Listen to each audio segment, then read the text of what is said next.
Hello friends, welcome to a new data analytics tutorial.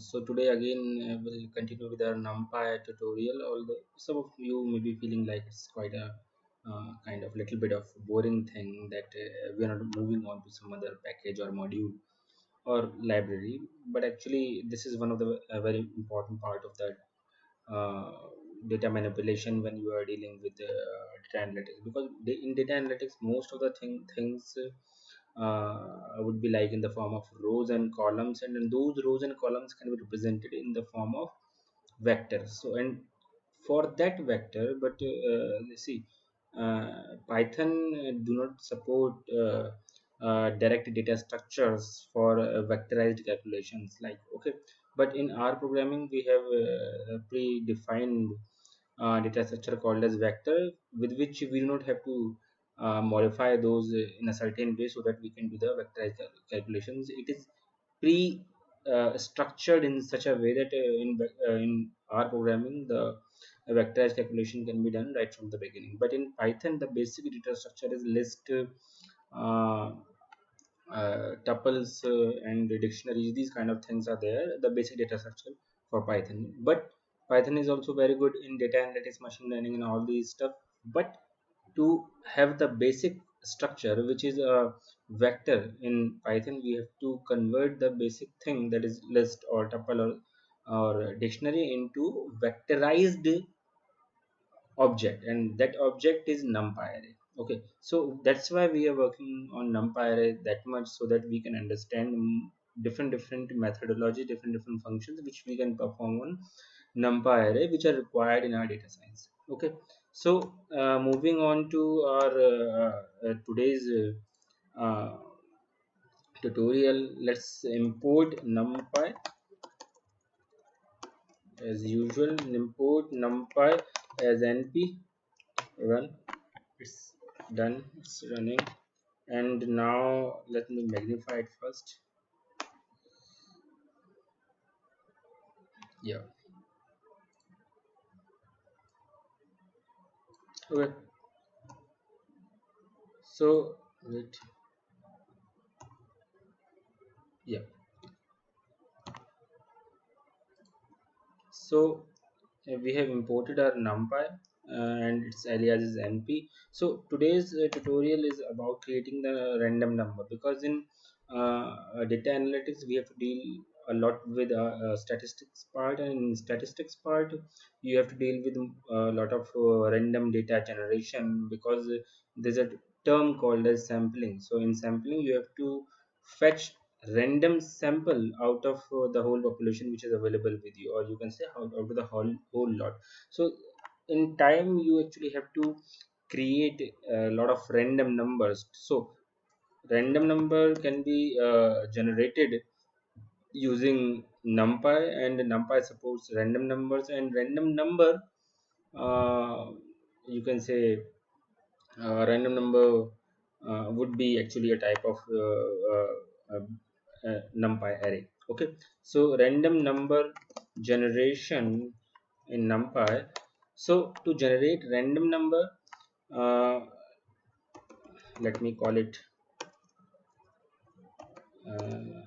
array 1, and we want to create the random number out of this. So we actually are moving a little bit ahead. We'll be creating a random number array, that is a NumPy array, but those element would be generated in random way, not by the way we did earlier in our tutorial, that whatever the number we are generating in certain fashion, with certain formula, like in linspace, like in a range. We know what number is going to get generated, but in randomness, we do not know what number will be generated. So we'll be using np dot random, then rand, and inside that we can pass how the number of elements which we want to generate, but that too randomly. It has run perfectly. Now if we want to print array 1, it is showing us these random numbers. So these random numbers are generated in such a way that all the number would be just below 1 actually. Okay, so if you want to see what is the data type of this array which we have generated randomly, this is again NumPy array, that is ND arrays. So this is how we can generate random number. Okay, so uh, uh, there are other functions which we can implement, or which we can actually apply on our NumPy array. Like if you want to calculate the sum of all the elements, then we can just write this. Okay, so we are applying a function on our object which is array1, in the manner like I have printed out here, like array1 then dot then sum. So dot operator, we already know that this is a this is an operator which is mostly used with objects, and then it is followed by the function. Okay, so the function is sum, and array1 is your object. So we actually have found the total sum of all these elements which we have generated randomly. Okay, so we can actually calculate mean also. This is mean. Okay, so let me check if, yeah, we can calculate STD, means standard deviation. And if some of the people are from the little bit those people who have done their high school or intermediate with science or mathematics, they understand what's the meaning of standard deviation and mean. Okay, so if people do not know, just remember this functionality for the time being. Later on I'll be discussing about the mean and standard deviation also, if it is required. Okay, so this is how we have generated random numbers, or NumPy array randomly. But we actually can uh, generate a multi-dimensional array also, but that too randomly. So let's call it array2 np dot random dot rand. In it we can actually pass two numbers, 4 comma 3. So 4 is your number of rows and 3 is your number of column. So in this way we'll get our NumPy array which is two dimensional. Okay, so if I run it, array2, so this is our two-dimensional array which we have generated using random module. Okay, so in it we have 4 rows and 3 columns. Fine. So this is how we generated our NumPy array randomly. But that too in a you can say in a multi-dimensional way. So there are other way also by which we can actually create uh, an array and the elements in such a way so that their distribution will be normalized. Okay, normalized means the most of the data would be like the data is like 66% data would lie in first standard deviation, and the other data would lie in like 97% of the data will lie in second standard deviation, and then 99% data will lie in third standard deviation. So the data which is normalized is also termed as data which will actually follow the Gaussian curve. So if people know about Gaussian curve, they would be understanding what I mean to say, the normalized data. But in our case here, the normalized data, when we will be generating the normalized data, the data will be generated in such a way that its mean would be 0 and standard deviation will be 1. So let's create our data in such a way. Array3 np dot random dot rand n. This is the symbol. So this is the data which we created using a different function called as rand n. It means generate the random number, but those numbers should be normally distributed. So this is our normally distributed data. So if you want to find the mean out of this, it will come out to be minus 0.44. Okay, and if we want to calculate the STD, it will come out to be 0.79. But most of the people would be thinking then that I told you people that the standard deviation would be like 1 and your mean would be 0. But actually this is the data which is of only 10 elements. But when I mean to generate the normalized data, I mean to say the data should be little bit healthy, and healthy means there should be more number of elements. So if will generate like three elements only, that data cannot be considered to be normalized data, because the three values cannot be plotted in like in the way like frequency distribution or histogrammatically. So you have to generate lot many data so as to check out if the data is moving towards that kind of data in which the mean would be 0 and standard deviation would be 1. So to prove that, we have to take a bigger data. Okay, np.random.rand, and let's generate the data like of 10,000. Okay, so our data is this is our data of 10,000 length. We can actually check out using uh, this attribute also. This is 10,000. Okay, and if you want to calculate the mean, or if you want to prove that this data is normalized, then we have to calculate the mean, and the mean is coming to be minus 0.002, which is lesser than minus 0.44. Means as we have increased the number, the mean is actually moving towards 0, or we must say that mean tends towards 0. Now we'll check out the standard deviation of this NumPy array.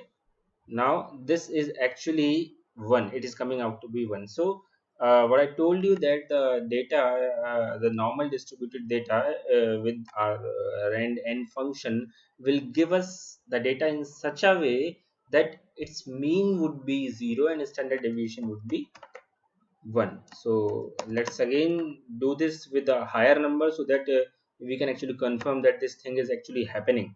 np.random.randn, and will generate the data of 10 lakhs this time. Data has been generated. If you want to find out the mean is actually moving towards 0, and arrow array 5 dot std, this is moving towards 1 again.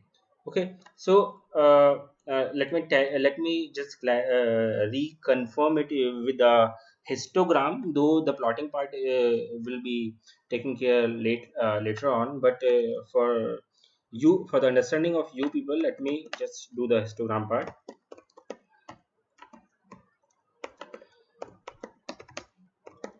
Okay, and let's just do this thing. Yeah, so you can say that you can see that the data we have, it actually is following a path like this, and this path is more similar to the path of bell curve. So that bell curve is called as Gaussian curve, and that Gaussian curve is actually called as normal distribution of the data.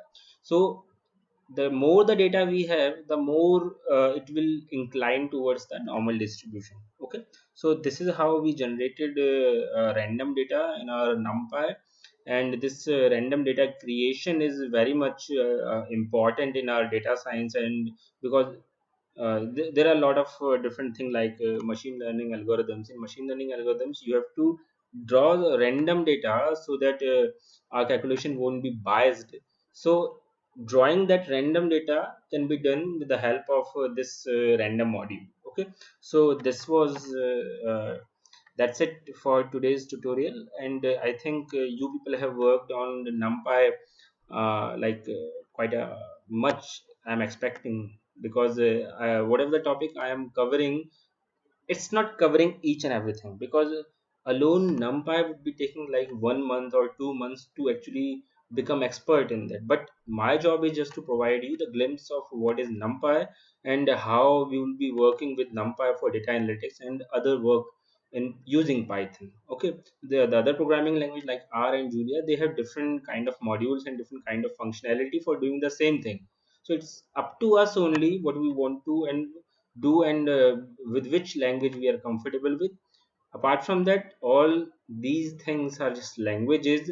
Main important thing is mathematics as well as algorithms. Okay, so just you are free to opt any kind of programming language, though I would be making videos using R also and Julia also later on, but right now for the time being I'm working on Python. Okay, apart from that, keep practicing, as I usually say, because the more you practice, the more expert you'll become uh, in the field. Because this field like data science, data analytics, machine learning, big data, this all thing, whatever the whatever the fields that are related with the data science, that are related with data, these all fields are very important in present world, because the data is getting generated with a exponential rate. Okay, so you people who are very much interested in this area, please learn this skill with a lot of focus, with a lot of hard work, and with a lot of confidence. Because if you will practice hard, then you will be able to get job, as well as the let me tell you, more importantly than the job, you will be able to do something for the society as well as for the science, because this field is very much important in the present era.